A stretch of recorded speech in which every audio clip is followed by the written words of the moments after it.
What's good, y'all? We are officially in the second round of the playoffs. Almost. I say almost because later tonight is Game 6 of Kings-Warriors as well as Game 6 of Lakers-Grizzlies. So at the time of recording this, I'm not going to know exactly which series or which teams are going to face off in that series. But since tomorrow, Saturday, the day you guys are seeing this video, the second round officially starts, I figured I got to get my predictions out there. And since the West is not officially set in the playoffs for the second round, we're going to start our predictions out east where it is officially set. The two series out east is the surprise upset 8th seed Miami Heat versus the 5th seeded New York Knicks. And then on the other side, it is the 3rd seeded, I don't know why I put my 2 up, it's the 3rd seeded 76ers versus the 2 seeded Boston Celtics. If I'm being honest, I know the 76ers swept the Brooklyn Nets, but in the sweep, they really didn't look too good. It kind of worried me, honestly. And I know that is crazy considering they are the only team that swept their opponent in the first round, of course. But then again, they swept the Brooklyn Nets. You know, no disrespect to them. But if they started the season off with this roster that they have right now, they probably wouldn't even be in the playoffs. And Joel Embiid didn't really look too good against the Brooklyn Nets, if we're being honest. He got kind of bothered by those double teams a lot, really deterred him from scoring. And then, of course, in Game 3, he did injure his knee. I think it was a meniscus or something like that. So luckily for him, though, it was the clean sweep, so he's able to rest up as much as he could in this time frame.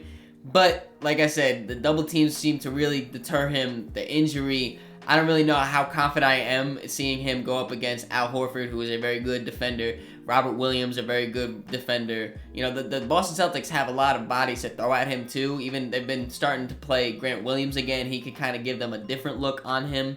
So I'm not really too sure how confident I am in Joel Embiid dominating this matchup against the Celtics. James Harden hasn't really been looking the best either in that Brooklyn Nets series. He did have a few games where he shot the ball pretty well, very well in a few of them.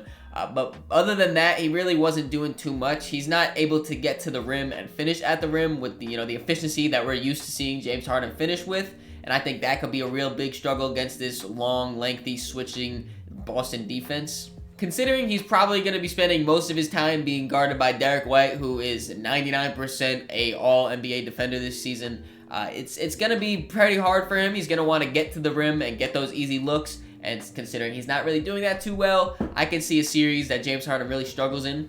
Luckily for the 76ers, though, Tyrese Maxey had a very good series against the Brooklyn Nets. Multiple games where in the fourth quarter he just took over and, just scored everything, playmaked, just was their guy, kind of the thing that they want James Harden being. That's what Tyrese Maxey was doing to the Brooklyn Nets. So if he can continue that play against the Boston Celtics, that can really give them a boost. Long Island's very own Tobias Harris, too. Shout out Toby. He had a very, very good series against the Brooklyn Nets. Him being the 4th option now in Philly, he's got to get his buckets just where he can fit in, where he gets in. So those catch-and-shoot threes he was hitting at a very high rate. Cutting to the basket, getting out in transition, sitting in the dunker spot. Just the easy buckets for him he was getting, and getting them obviously easy, as they are easy buckets. So him continuing that against the Boston Celtics is going to be very important for the 76ers. Then looking at the Boston Celtics side, I've been really impressed in what I'm seeing in Jason Tatum and Jaylen Brown. More specifically, Jaylen Brown, he seems like he is being super aggressive this playoffs, really looking for his shots,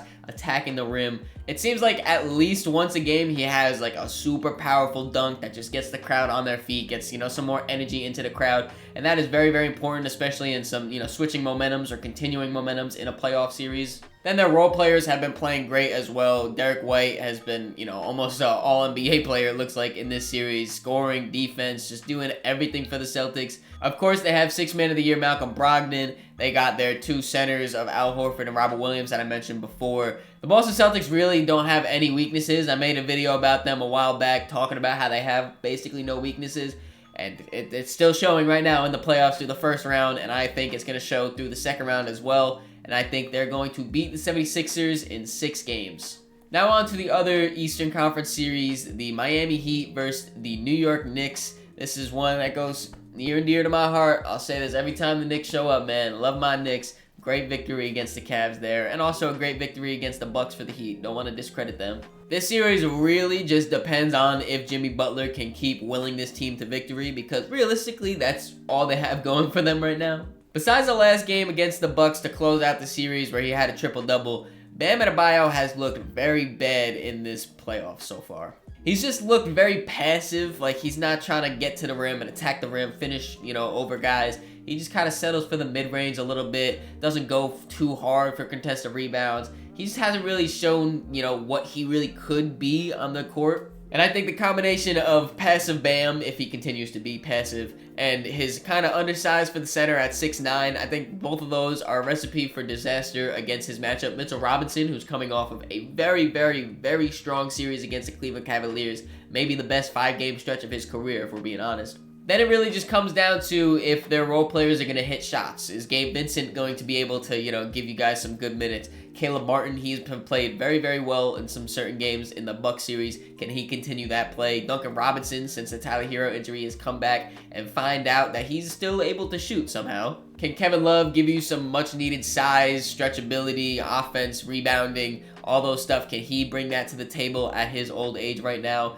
A lot of it is really up in the air besides Jimmy Butler. I'm very confident that Jimmy Butler is going to give us the work, respectfully, and I'm kind of fine with that as long as we can stop everyone else. Then on the Knicks side of it, obviously you're going to be looking for Jalen Brunson to continue his cook sesh. I don't know how the Heat really want to play it, if they're going to put Butler on him, the exercise to kind of really just disrupt him, or if it'll be more of a Gabe Vincent. I'm very, very interested to see what Spo's going to do. I assume he's going to be switching it around and, giving a little bit of Jimmy Butler, then a little bit of Gabe Vincent, a little bit of Kyle Lowry maybe, just a bunch of different stuff shown to Brunson. Another big thing is Julius Randle. He re-injured his ankle in Game 5, the closeout game.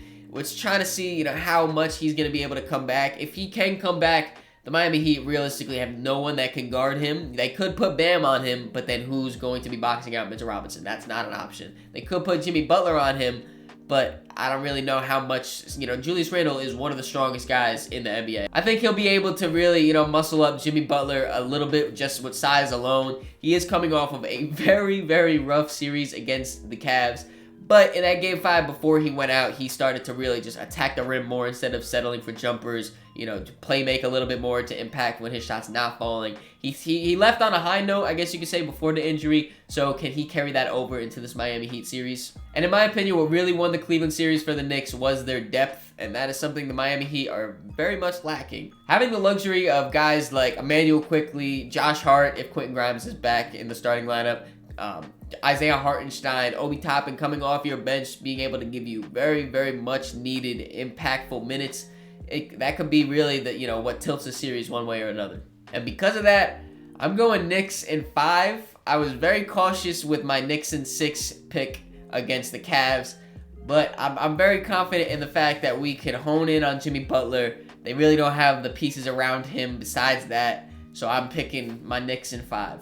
Now we're going out west for the 1-4 matchup, the Denver Nuggets versus the Phoenix Suns. Now I'm going to be honest, that Nuggets-Timberwolves series is probably a series I watch the least of. I am an East Coast guy, so those games coming on at 10:30, 10 o'clock at night on a weekday, I was probably going to be falling asleep to them. I'm not going to, be able to stay up till 1 a.m. to watch the Timberwolves-Nuggets game, respectfully. My fault if you're a fan of either of those teams, but that's just me personally. But I do know that Jamal Murray is back. Playoff Jamal Murray is 100% back. He has been killing it that whole series right there. Obviously, Nikola Jokic, top 2 MVP candidate. He has been also dominating 40-point games, triple-doubles, whatever you need from him, he got you that. Then you get the defense of Aaron Gordon, the offense of Michael Porter Jr., their depth guys of role players like KCP, Bruce Brown, Christian Brown. I really do like the Denver Nuggets a lot. I do like Jokic a lot as well. But when it comes to the Phoenix Suns, man, they're deadly. Devin Booker has just been on a whole nother level this entire playoffs. Super efficient, super aggressive, knocking down damn near every jump shot he takes. He has been on one. And then when you add on the fact that he has Kevin Durant sitting on the wing with him when he has the ball, that he could just kick out. Oh, I'm a little tired right now. I just got the last 5 buckets. Let me just give it to KD. Let him cook real quick. That's where the Phoenix Suns get super dangerous. Things did look a little weird, I would say, in the first few games of the Clippers series, where the chemistry wasn't really there. You could tell they only played, 7-some games in the regular season. But I do think they kind of got more accustomed to it. They got more in a groove. He was like, all right, Devin Booker is this guy on this team. In my opinion, that's what I think it is. Devin Booker is the guy on this team. KD is the number 2 option. And now that they got that kind of settled down, the offense has been really flowing more fluidly. And Chris Paul isn't the scorer that he once was. He's not the basketball player he once was, if we're being honest. Love you, CP, but, you know, it is what it is. Aging happens unless you're LeBron James.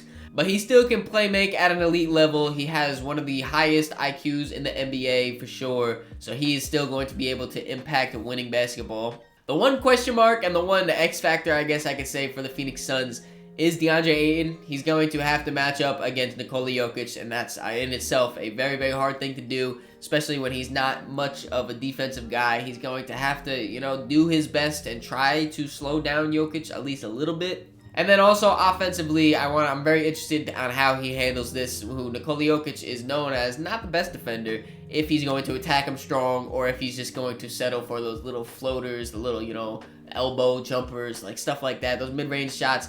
I need DeAndre Ayton to really just attack the rim. I don't know if he is. I don't know if he ever will, but I think that's his key to success in this series.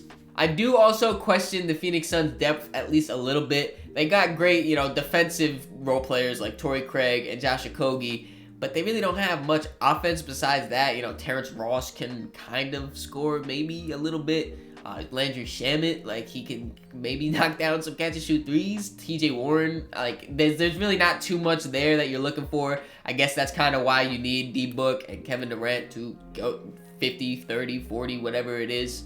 I do think this series is going to be one of the best in the second round. I do think it's going to go 7, and I think the Phoenix Suns are going to take down the Denver Nuggets in 7 games. Now we're on to the final series, and this is where things get a little bit shaky because by the time you guys are seeing this, it could be set. Both teams could win, and it could be Warriors-Lakers right now. Or both teams could lose, and it could be a Game 7 tomorrow, the day you're seeing this on a Sunday, and I think, you know, you guys don't even know what the series is going to be. Right now, though, it is looking like the Lakers will beat the Grizzlies. I trust in LeBron to not blow a 3-1 lead. They're back in LA tonight. I think they're going to close it out in 6. And I also think that the Golden State Warriors are going to close it out in 6. They're home right now. It's Game 6 Clay. They already got their home victory. They won 3 in a row right now. I think sadly for the Sacramento Kings and their fans, I think this is going to be the last of them, and I think the Golden State Warriors are going to win in 6 as well. With that being said, if that's not the case, then that's so very tough. But like I said, I think that's what's going to happen, which means we would have a matchup of the Golden State Warriors and the Los Angeles Lakers. This is another really, really tough series right here. I think this one's going to go pretty far as well. Watching this Grizzlies series, I have 2 things that I kind of take away from this. One, Anthony Davis, while he's still elite on defense, his offense is really not there. He's not being so aggressive as he was in the regular season, you know, attacking the rim. He's kind of more settling for jumpers or not even really taking them, honestly. Not taking too many shots or as much shots as I think he should. And the other thing is, this is the first time that I've been watching LeBron James where I kind of can see that his aging is, you know, becoming a factor. He doesn't move with that same kind of explosiveness that he once did. And I feel like he's now kind of playing more of like a power forward center role instead of that like small forward or even point guard role that he started the Lakers with and, you know, played for majority of his career. And I'm saying this as a very, very big LeBron James fan. You can see right here on my poster, that's LeBron James dunking. You know, I'm a big LeBron James fan. He is the guy that got me into basketball. But I gotta be honest. Most of these games that the Lakers won were, you know, a pretty decent game by LeBron, a decent game by AD, and really just their role players stepping up. Guys like Austin Reeves, D'Angelo Russell coming in and hitting a few threes. You know, Rui Hachimura just shooting the lights out. It's games like that on top of an average LeBron and average AD game that really is winning them these games. And with the experience and the personnel that the Warriors have, I think that they can make it really, really difficult for those role players. You know, having Andrew Wiggins back for these playoffs has been huge for them. He's finally getting more accustomed to game speed, playing great defense, getting his shots up, and getting them to fall as well. Gary Payton back into the lineup as well since his abdominal injury from when they traded him. That's a big boost to their defense. Dante DiVincenzo has played great defense throughout this season. Obviously, Draymond Green, Kevon Looney at the rim. They have a lot of defensive guys, and then all around them, obviously, they're shooters of Steph Curry, Klay Thompson, Jordan Poole. Hopefully, he can, you know, start hitting his shots more consistently again. Basically, what it comes down to is if you add shooting and defense together, I trust the Warriors combination more. Their great shooting and ability to defend more than the Lakers' great defense and their slight ability to shoot. You know what I'm saying? And it does pain me to say this because this would be really, really tough for LeBron. I want him to win another championship till he retires, realistically. But I do got Golden State in 7. That's the one prediction that I very, very much hope that I'm wrong. I hope the Lakers win, but I think the Warriors are gonna. Let me know down in the comments who you guys got winning each series. If you enjoyed this video, make sure you leave it a like, subscribe so you don't miss the next one. In the description, there'll be links to all my social medias, so make sure you follow me on all those to keep up to date with me. Catch y'all.